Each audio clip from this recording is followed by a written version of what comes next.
Lakshan book எடுத்துட்டு வா படிக்கலாம். மாமி இன்னைக்கு என்ன ஸ்பெஷல்? ஹோம்வொர்க் கொடுத்துருக்காங்க, அது பண்ணாதான் ஸ்பெஷல். புக் எடுத்துட்டு வா. ஐயா நம்ம மாட்டிப்போமா? எல்லா புக் எடுத்துட்டியா? ஹோம்வொர்க் புக்லாம்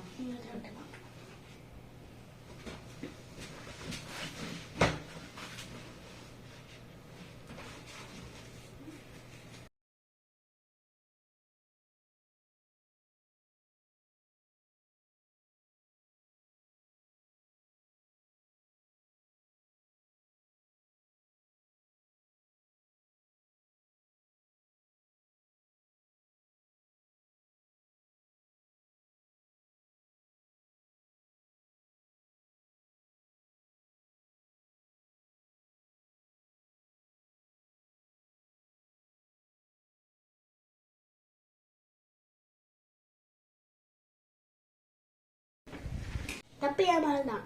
ஏன் இப்படி கோவப்படுறீங்க? பொம்மைன்னா பொறுமை வேணும், அவசரப்படக்கூடாது, அமைதி வேணும், விகாரம் பண்ணக்கூடாது, கட்டுப்பாடு வேணும், இப்படி கத்தக்கூடாது, பயபக்தியா இருக்கணும், இப்படி பஜாரித்தனம் பண்ணக்கூடாது. மொத்தத்துல பொம்பளையா இருக்கணும். You know one thing, anger is the cost of all miseries. One should know how to control it. Otherwise life will become miserable. Try to understand that. Last but not least, அதிகமா ஆசைப்படுற ஆம்பளையும் அதிகமா கோவப்படுற பொம்பளையும் வளர்ந்துட்டா திறமை கிடையாது. எங்களா அப்படியே escape ஆற? படத்தை பார்த்துட்டு என் கையில கிடைச்சிட்டு உட்காரா. 10 நிமிஷத்துல எல்லாத்தையும் முடிக்கிற. அப்படியே டைலாக் பேசி எஸ்கேப் ஆகலான்னு பார்த்தா கண்டுபிடிச்சிட்டாங்களே. சரி பேசி எஸ்கேப் ஆகும்.